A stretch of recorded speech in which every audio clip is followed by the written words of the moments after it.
इस एक पंच ने मुझे पूरा एनीमे देखने पर मजबूर कर दिया। हीरो के पास शुरू में एक ऐसी टीम थी जो दुनिया को खत्म कर सकती थी।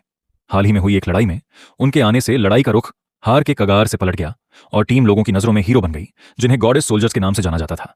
हालांकि लड़ाई के बाद उनके सीनियर्स ने उन्हें छोड़ दिया और उन्हें सीक्रेट तरीके से मारने का ऑर्डर दिया।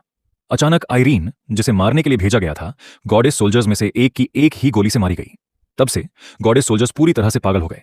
आगजनी, मारना, लूटना और हर तरह के जुल्म करने लगे। जब गॉडेस सोल्जर्स का कैप्टन जागा और उसे यह पता चला तो वह बहुत गुस्से में था। लोगों की सुरक्षा के लिए उसने अपने साथियों को मारने का पक्का इरादा कर लिया। उसका पहला टारगेट गिरगिट बेग था।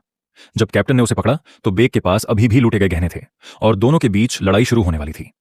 बेग कैप्टन पर हमला करने के लिए अपनी इनविजिबिलिटी स्किल का इस्तेमाल करना चाहता था, लेकिन उसे नहीं पता था कि कैप्टन ने पहले ही उनकी स्किल और आदतें याद कर ली थीं। बदकिस्मती से बेग पहला टारगेट बन गया, जिसे मार दिया गया। दूसरा टारगेट जॉन द ड्रैगन था, एक ऐसा हीरो जिसे कोई हरा नहीं सकता था, जिसकी ड्रैगन फायर की एक ही फायर लड़ाई के मैदान में सैकड़ों दुश्मन सैनिकों को खत्म कर सकती थी। घर लौटने पर उसने लूटपाट नहीं की, बल्कि अपने बड़े शरीर का इस्तेमाल गांव वालों के लिए जमीन जोतने और बच्चों को स्पेस एडवेंचर पर ले जाने के लिए किया। हालांकि यह खुशी ज्यादा देर तक नहीं रही। एक अंधेरी बारिश वाली रात में जॉन की दहाड़ ने पूरे गांव को 7 मैग्नीट्यूड के भूकंप की तरह हिला दिया। सिर्फ उसकी बेटी शर्ली के आने पर ही जॉन को होश आया, लेकिन अगली सुबह मुसीबत फिर से आ गई। रात भर में दर्जनों मवेशी और भेड़ें गायब हो गईं और सबूत जॉन की ओर इशारा कर रहे थे। दोबारा ऐसा ना हो, इसके लिए जॉन को जंजीरों से बांध दिया गया और गांव के बच्चों को उससे दूर भेज दिया गया। उनसे मिलने की मनाही थी।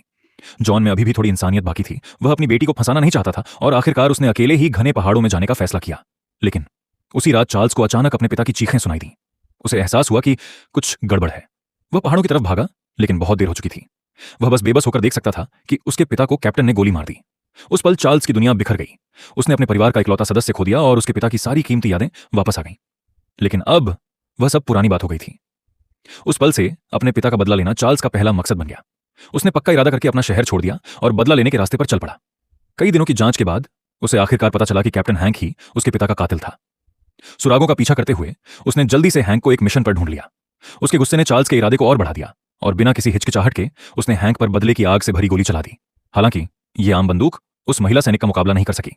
शक पैदा होने से बचने के लिए हैंक चार्ल्स को एक सुनसान कोने में ले गया ताकि वह अपनी बात समझा सके, क्योंकि उसे और भी जरूरी काम निपटाने थे। डैनी, जो पास में ही कारवां लूट रहा था, आ गया था। कैप्टन होने के नाते उसे खुद अपने पुराने टीममेट को मारना था। उस जरूरी मौके पर चार्ल्स अचानक तलवार के सामने आ गया, क्योंकि वह नहीं चाहता था कि डैनी अपने पिता की तरह गलत मौत मरे। उसे पक्का यकीन था कि चार्ल्स ने वो बुरे काम नहीं किए थे, बस असलियत का सामना बहुत जल्दी हो गया था। कोई तुम्हारे पास नहीं आएगा, लेकिन तुम अब भी वही इंसान हो जो तुम्हें मारेगा।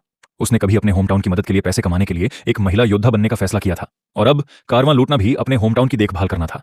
लेकिन वह शुरुआती इरादा जानवरों जैसी हरकतों में बदल गया था, जिससे वह हद पार कर गया था।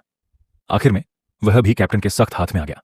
इस टीममेट का सामना करते हुए जो हमेशा अपने होम टाउन के बारे में सोचता था, हैंक सच में उसे मारने की हिम्मत नहीं जुटा पाया। आम लोगों का लॉजिक है कि तुम्हें मारो, अगर मुझे मारना है तो कोई बॉस ढूंढो। ठीक है तो मुझे फाड़ डालो। ठीक है मैं गलत हूं भाई, तुम अच्छे हो तो उसे मारो। ठीक है। चार्ल्स इस सब पर और भी गुस्सा हो गया। उसे पक्का यकीन था कि महिला योद्धाओं को मरना नहीं चाहिए, खासकर उसके बूढ़े पिता को। इस हादसे को और बढ़ने से रोकने के लिए लड़की ने एक चौंकाने वाला फैसला किया।